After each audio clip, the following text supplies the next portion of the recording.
Bonjour, l'invité du lundi vous propose une rencontre avec Gilles Vesco. Avant de commencer cette émission, je vous rappelle l'adresse de la rédaction au bas de l'écran, surftvrédaction@gmail.com. Vous pouvez poser toutes vos questions à Gilles Vesco et puis vous pouvez réagir à l'émission. Gilles Vesco, bonjour. Bonjour. Je suis très heureux de vous avoir sur ce plateau, Gilles Vesco.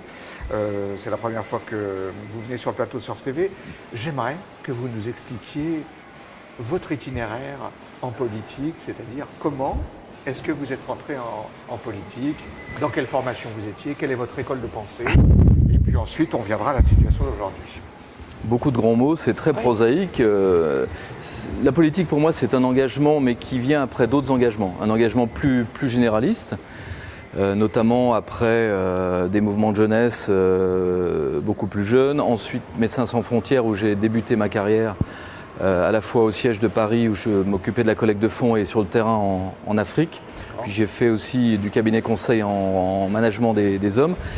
Et puis quand je suis arrivé à Lyon, eh bien, je me suis dit que ça serait bien de continuer cet engagement, mais peut-être rendu plus compatible avec une carrière professionnelle qui était moins engagée par ailleurs. Donc je suis rentré au CDS.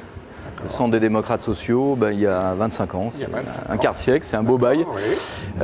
88, j'ai pris ma carte en 89 au lendemain de la victoire de Michel Noir. Vous voyez, je ne suis pas venu au secours je suis pas venu voler au secours de la victoire. Je me suis engagé alors que l'UDF était par terre. Donc c'était l'UDF et je suis resté à l'UDF jusqu'à ce que j'en sois suspendu en 2006-2007, 6 mois avant sa disparition, pour avoir dit que je préférais Gérard Collomb à Dominique Perben. Et Mercier est allé voir Bayrou en disant celui-là, il faut le suspendre. Donc vous voyez que c'est les affres, ce sont des péripéties qui sont oubliées. Entre-temps, j'ai été quand même rentré au Grand Lyon avec les dents, sans étiquette, en faisant un tiers des voies de ma ville de Caluire à l'époque. Je suis rentré au Grand Lyon au moment où Gérard Collomb y arrivait. Il m'a proposé de travailler avec lui. D'ailleurs, j'ai eu l'autorisation de Michel Mercier, de François Bayrou, pour rentrer dans l'exécutif de Gérard Collomb. Et on a fait un certain nombre de choses. Depuis, on a mis Qu'est-ce qui vous avait séduit à l'époque quand Collomb vous a fait ses propositions? Alors, c'était d'abord la responsabilisation. C'est-à-dire qu'il y a quelqu'un qui vous dit « tu viens travailler avec moi, j'ai des choses à faire avec toi ». Et on a fait les 300 km de pistes et de bandes cyclables, on a fait Vélove, là on fait Bluely qui ouvre le 10 octobre. Ce sont des choses où évidemment, qui sont un peu spécialisées dans la mobilité, mais en tant qu'élu, on est un peu obligé de se spécialiser et de s'expertiser parce que la vie de la cité est très complexe et il faut sortir du zapping. Donc j'ai travaillé avec Gérard Collomb depuis 2001. Évidemment, en 2008, quand les municipales sont arrivées, j'ai plutôt pris parti pour Gérard Collomb. Est-ce que ça avait été une décision facile à prendre quand vous avez pris la décision, donc en 2008, de répondre à l'appel de Gérard Collomb? Alors écoutez, moi je travaillais déjà pour Michel Mercier. D'ailleurs, j'ai travaillé pour les deux pendant 8 ans. J'ai travaillé 15 ans pour Michel Mercier et 13 ans pour Gérard Collomb. Aujourd'hui, ils travaillent ensemble autour de la métropole de Lyon. Ils se sont appelés Cher Michel et Cher Gérard à l'éditorium quand ils ont réuni les deux assemblées. Et c'est un projet qui est très enthousiasmant, où beaucoup de choses vont se jouer. Et c'est une réforme réformante dont on ne connaît pas encore forcément toutes les conséquences. Et donc, d'autant plus passionnant. Aujourd'hui, ils travaillent ensemble, je suis content d'avoir travaillé avec les deux. Et à l'époque, des vieux conseillers généraux du département du Rhône, rural, m'avaient dit « Tu sais, Gérard Collomb, il n'est pas plus à gauche que Raymond Barre ». Et donc, muni de ce conseil-là, et que je connaissais un peu, et puis de l'autorisation de Michel Mercier et de François Bayrou, je suis allé travailler avec Gérard Collomb, conscient que l'essentiel c'est de faire des choses, c'est de se voir confier des responsabilités pour faire bouger les lignes dans la vie de la cité et surtout qu'on a le retour rapide. L'action locale, on le voit tout de suite. Voilà. Donc je remercie Gérard Collomb de m'avoir donné ces responsabilités et c'est les raisons pour lesquelles je l'ai soutenu en 2008. Au risque de me faire exclure de mon parti. Ce qui vous est arrivé? Oui, mais sans rancune, j'avais repris ma carte au Modem en 2007. Quelques mois après, donc, la défaite au présidentiel de Bayrou. Et puis finalement, le CDS, Force démocrate, l'UDF, Mode Bayrou et le Modem, ces 4 partis auxquels j'ai appartenu ont finalement disparu parce que le Modem aujourd'hui n'a d'autre choix que se coupler avec l'UDI. Est-ce que vous avez une analyse Pour quelle raison est-ce qu'il est si difficile d'être au centre aujourd'hui? Parce que manifestement, c'est difficile. Hein. On a plusieurs centristes qui passent sur ce plateau. C'est manifestement difficile. La première raison, elle est très simple. Oui. C'est que, comme le dit Bruno Benoît dans son dernier livre sur le roman de Lyon, il y a une différence entre la centralité lyonnaise, le modérantisme lyonnais, et puis le centrisme que certains essayent de valoriser effectivement pour se faire élire. Il y a une raison de fond, c'est que constitutionnellement, le centre politique est devenu impossible. Le centre politique est devenu impossible. Le centre politique est devenu impossible. Tant que vous n'avez pas 80 députés à l'Assemblée, vous ne pouvez pas jouer. Alors parfois des Verts étaient 3 et on avait l'impression qu'ils étaient 50.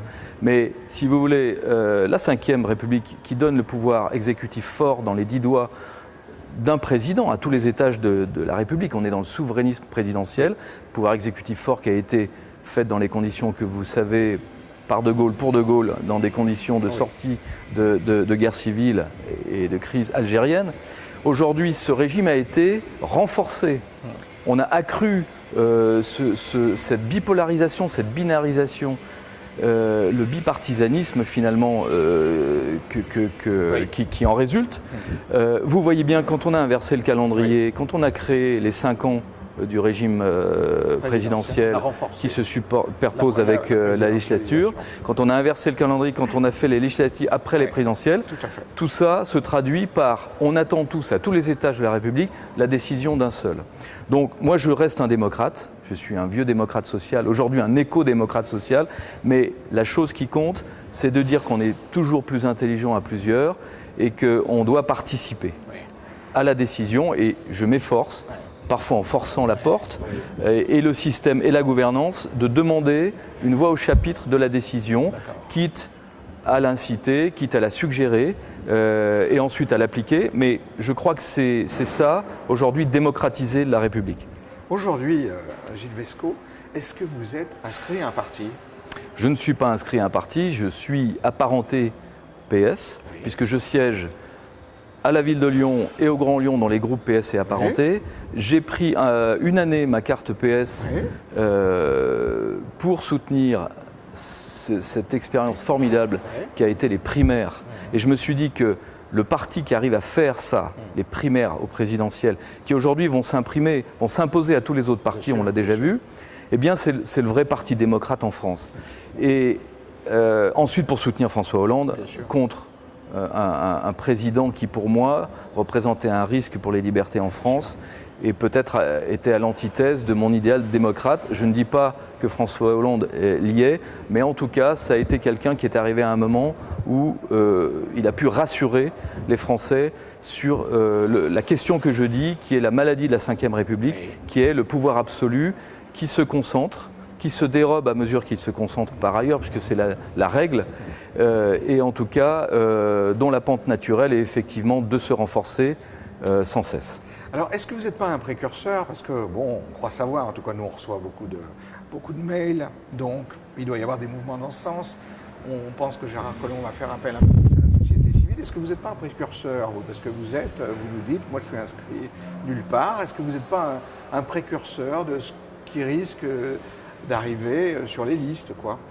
Écoutez, moi j'ai déjà ouvert la voie ce qu'on appelle la société civile. Oui, alors des gens qui ne sont pas obligatoirement dans voilà. Alors moi j'ai fait des études de commerce, une maîtrise de philo, j'ai travaillé dans le privé et ma première rémunération d'élu, je l'ai touchée à 41 ans. Donc j'ai fait des choses avant.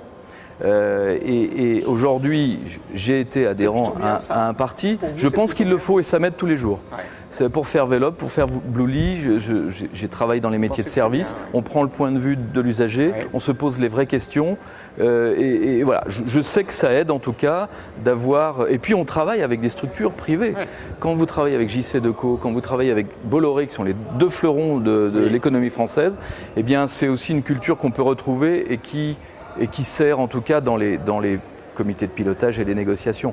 Aujourd'hui, je ne sais pas si je suis société civile. En tout cas, j'ai ouvert cette voie, ce chemin de démocrate qui travaille avec Gérard Collomb depuis 2001. Et finalement, je pense qu'on fait un peu tous partie de son bilan de mandat, puisqu'on y a contribué. Gilles Vesco, comme vous avez la dent un peu dure, sur des formations du centre. Qu'est-ce que vous pensez de l'UDI alors? Que pensez-vous de l'UDI? Est-ce que c'est une vraie force nouvelle qui va tout emporter parce qu'elle vient de naître et que beaucoup de gens se rassemblent autour? Ou est-ce que c'est quoi votre analyse? Écoutez, pour quelqu'un qui a fait 20 ans d'UDF, qui a été 20 ans membre de l'UDF, ou 19 ans, l'UDI, ça a un petit goût de revenez-y. Hein. Ça, c'est sûr, c'est sûr. Alors maintenant, Christophe Jourgeon, sur ce plateau, a dit on ne regarde pas le passé, on regarde l'avenir. Oui, je le comprends, je serais à sa place, je dirais la même chose. Mais vous savez, le centre en France a toujours été à droite. L'UDF était à droite. Se disait parti centriste, c'était à droite.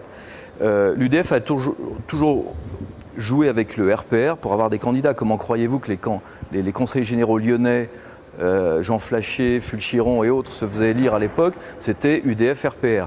Donc l'UDI a cette chance de retrouver cette place auprès de l'UMP, mais en lui piquant la moitié de ses voix. Si l'UMP se casse en deux, l'UDI a une chance de devenir le deuxième parti de la droite républicaine s'entend, évidemment, ça comme ça, hein. Mais un parti de droite. C'est-à-dire que là où il y a un problème vis-à-vis des électeurs, c'est quand on dit qu'on est centriste, qu'on a des valeurs qui sont les nôtres, les vôtres, les siennes, les leurs. On ne sait jamais trop lesquelles elles sont au hasard, par hasard. Mais en tout cas, l'UDI est un parti de droite qui a peut-être une chance de grignoter l'électorat UMP modéré et de ce fait de faire un tandem. Mais aujourd'hui, il faut dire les choses telles qu'elles sont, appeler un chat, l'UDI, c'est la droite. Le centre politique est impossible et aujourd'hui, mon critère, c'est qui est démocrate et qui est moins démocrate. Je crois que la ligne de fracture et de partage, un peu comme pour l'Europe d'ailleurs, qui est européen ou pas, c'est là qu'elle passe. D'accord. Gilles Vesco, merci d'avoir répondu à toutes nos questions. J'espère qu'on vous aura bientôt sur le plateau de Surf TV. Avant de terminer l'émission, je rappelle l'adresse de la rédaction au bas de l'écran, surftvrédaction@gmail.com. Vous pouvez poser toutes vos questions à Gilles Vesco et vous pouvez aussi réagir à l'émission. L'invité du lundi se termine. La semaine prochaine, nous aurons un autre invité. À bientôt.